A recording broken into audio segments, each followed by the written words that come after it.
Ladies and gentlemen, Tony Gasson's here. Now, I keep forgetting to touch on this, and quite a few of y'all sent this to me, and I may have to pause this here in a little bit because one of my pro athlete mentees reached out to me for a conversation, and it's supposed to be in 46 minutes, but I let them know I was free, so I have to see. But some of y'all sent this here to me, and I don't know much about the brother other than the way they spell Craig is wrong. So I don't know if his name is Craige or if that's Craig. But I've always pronounced it G. Craig Lewis, but I don't know the brother. I have not listened to his sermons or anything of the like.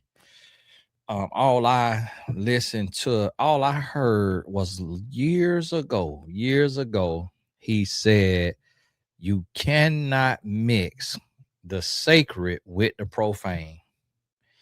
And the allegations is saying that he mixed the sacred with the profane. And I heard that one message from that brother when he was talking about, essentially he was saying, like, gospel artists and stuff can't be out here using secular beats and all of that. This my mentee, so I'll be right back and I'll take some notes on what I was saying.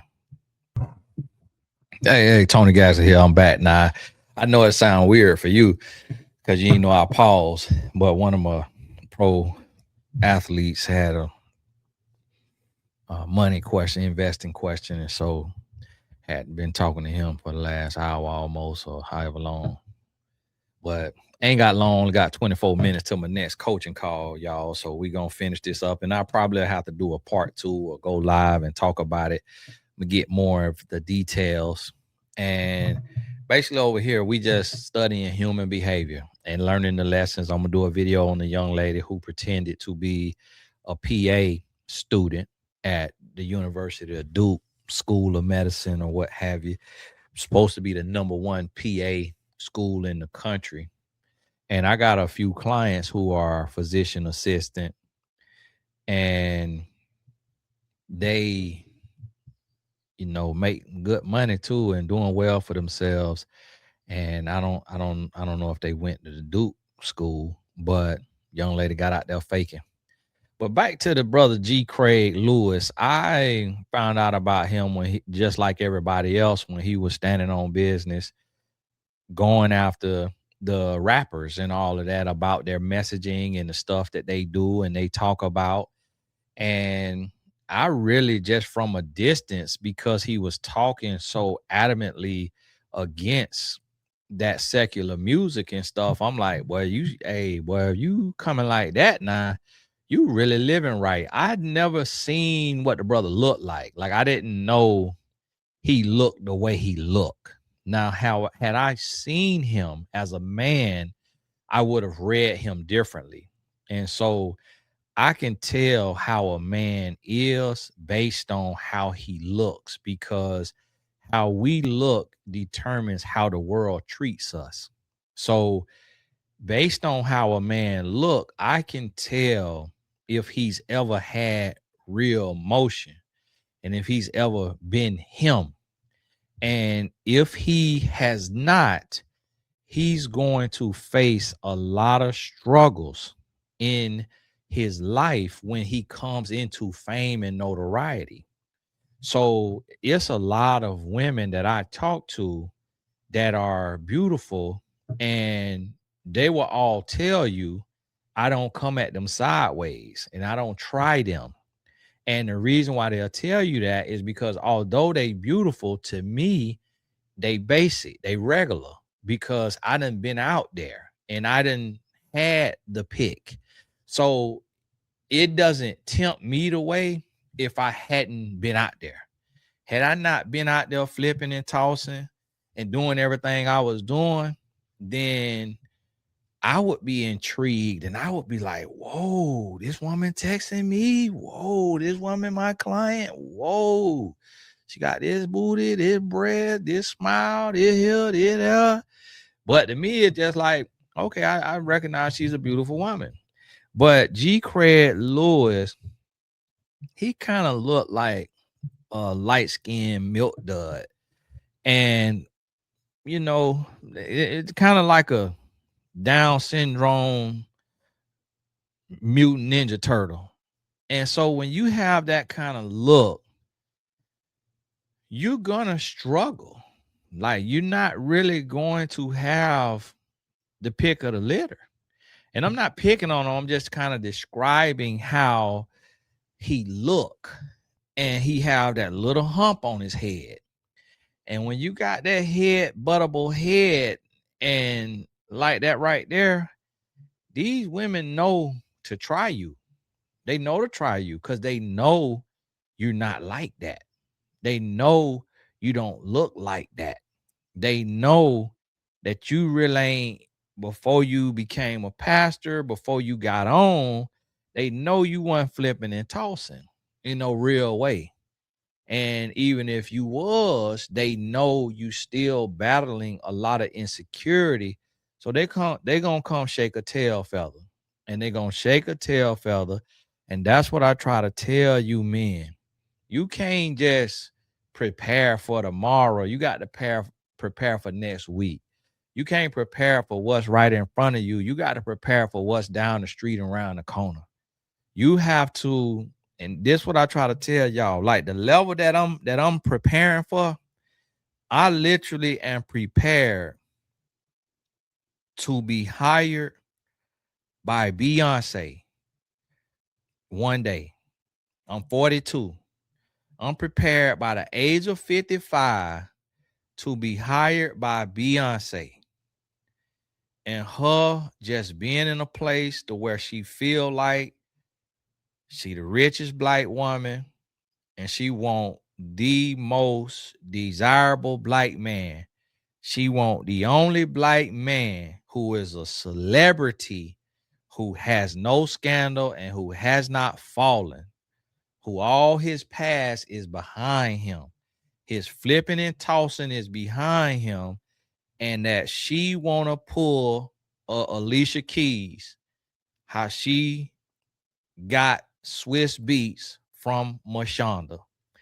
And I'm prepared for to get hired, get put on an NDA, got to meet in a luxury resort suite, and got to get up and go to the bathroom and come out the bathroom, and she in the bed butt naked.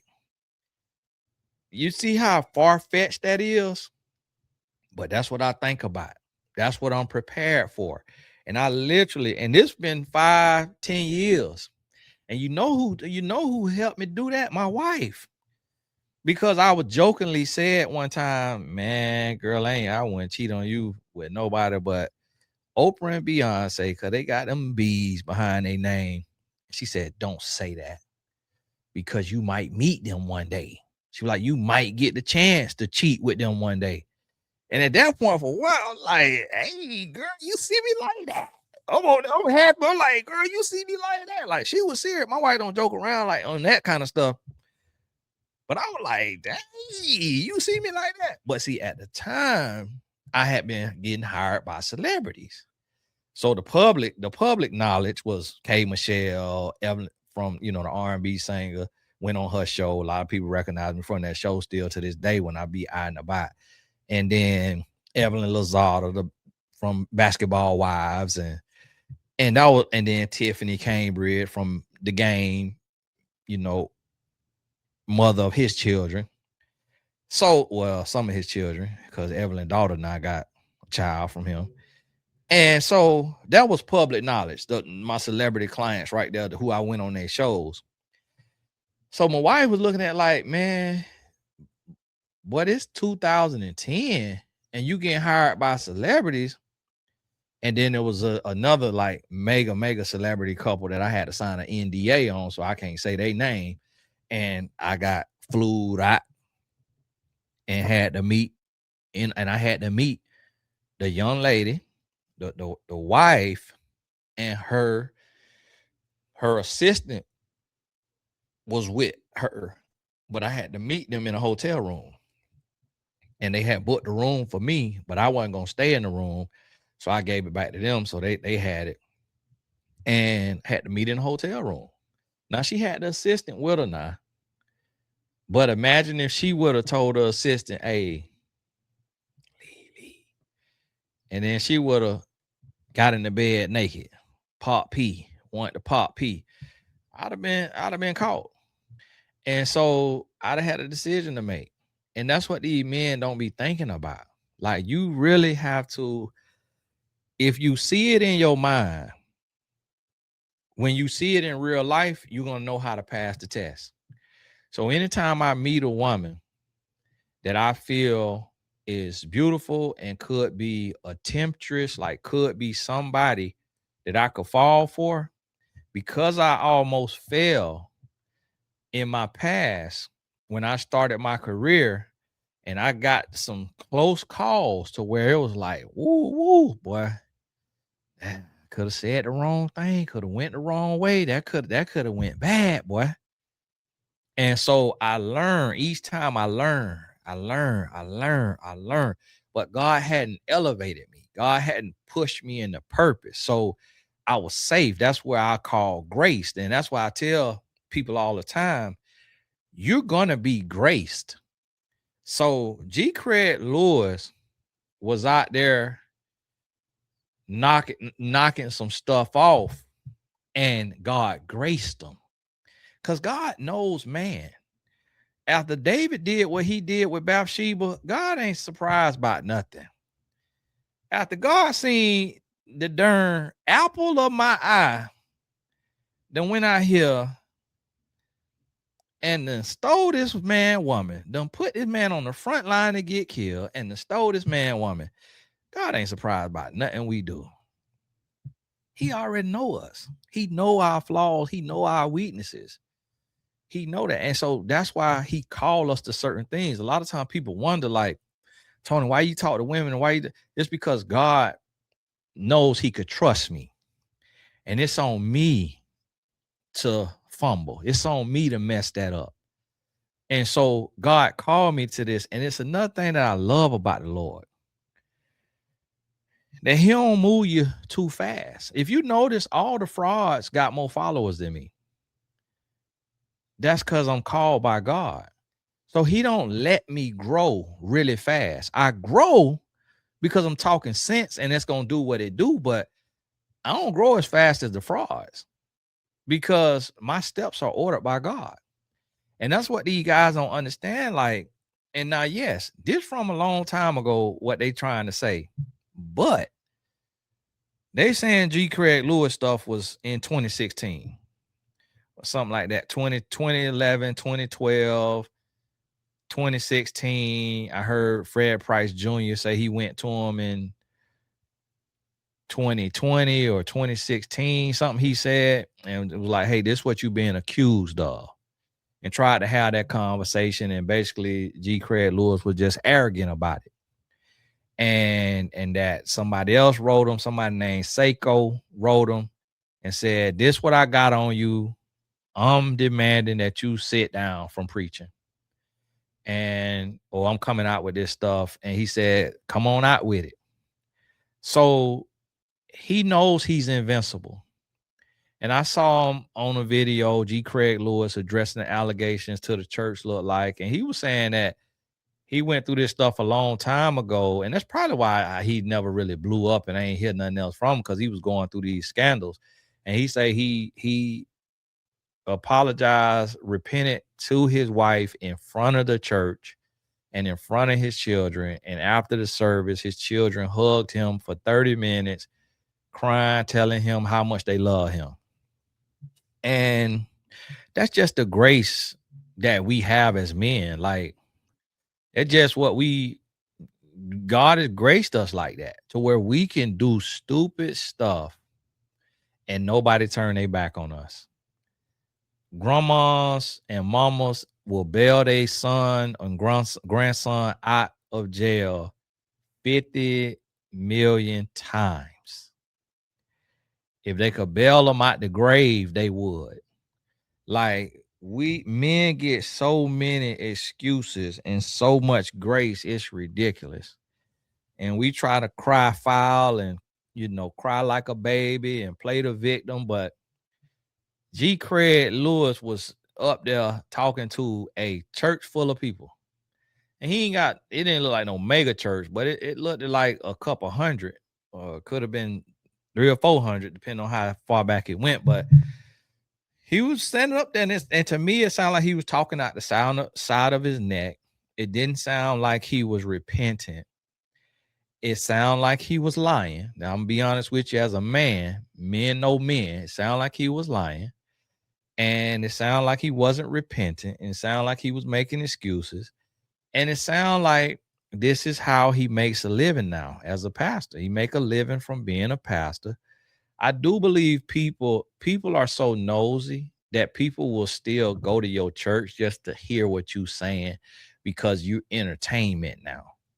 So people will disconnect from God and not even getting a channel or a connection to God from the church service. They just dare to be nosy. They dare to record every message on their phone. So if he slip up and say something arrogant or contradicting, they going straight to the gossip page to sell that video.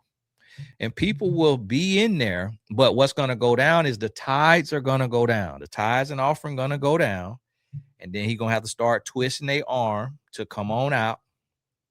And the one video I seen looked like he was telling the lady to turn around and to do something Marilyn Monroe effect with her dress. And I thought I heard her say, I was doing something else, so I wasn't listening all the way, but I thought I heard her say, back then I would have did that, but now no. And it was kind of like what I kind of heard. I could have heard it wrong. I'm like, ma'am, is you on here trying to have class? Because your butt just was standing up twirling in that dress, and you know this man married with kids. So don't sit your butt down trying to act like you got class. Go on, show that monkey, because you on the camera standing up with that dress. So you might as well go on flash monkey, because you're already trying to be a temptress, because you're already doing the most. Standing up, talking, what you want me to do? Why you want me to do that? What you want me to do? Child, shut up and get off that Zoom. Zoom staff said Zoom knew about this before we knew about it. Zoom or Skype, the staff sitting over there eating popcorn. This the pastor. He was talking about Jay-Z. Ooh, that look good. Ooh, what's she showing? And that's just the video of her now. Now I'm gonna tell you, you have some stanky legs that probably script down to that thong and went to twerking on that camera. G. Craig Lewis could have been getting all kind of activity, all kind of shows. And so he had a lot going on, allegedly. And I'm going to tell you what, I believe every bit of it. I believe every bit of it. Because this what I keep trying to tell y'all. When you open your mouth, you introduce spiritual warfare to your life. And everybody's spiritual warfare going to look different. And I go through mine. For me, mine be more so mental. It don't really be a physical thing for me. It more so be mental. I be in my head. I be overthinking. And so for me, I have to I got to find outlet. That's why y'all going to see me on here talking even more. Like, when the devil go to try me, I say, okay, you want to try me? You want to try to get me in my head and all that? I'm finna put my foot on your neck, punk. And I'm gonna do a video every hour of the day. I'm finna go live. I'm finna be with the Purpose Pusher community doing a class every day. Since you want to try me, I'm finna show you. You can't break me. I'm powered by God. And I take on the challenge. And I get down with it. Like, I'm not finna lay down. You're not finna punk me. And this the thing is, you can't introduce somebody else to your sin. Like, if you weak beyond measure and you have to watch you some corn, or you got to look at a nasty magazine, or you looking at an open booty hole on Instagram, you'll be better off doing that, where it's just between you and God. and you got to repent to God. But when you bring a third party into your sin, and no, I'm not condoning that. We just talking about the lesser of two evils, and we just being realistic, because a lot of people expect everybody to be able to be perfect or everybody to have the strength that they need. Now, everybody can have it because God will grant it if you ask him, and that's what I do. Lord, grant me the strength. But everybody don't believe that they can be granted the strength. And this is where y'all boys go wrong. You invite a third party into your sin. So it's already you and God. God see everything you're doing. Then you go and you invite a man, woman, or child into your sin. And that's when it's over for you. Because somebody gonna tell. And the child might not tell while they're a child, but they're gonna tell when they become an adult. I seen one boy on there, and he was gay, he sounded like and looked like, but he was talking about his pastor, what his pastor used to do to him when he was a teenager or a 12-year-old or something like that. I say, boy, the pastor thought he got away. He ain't get no way.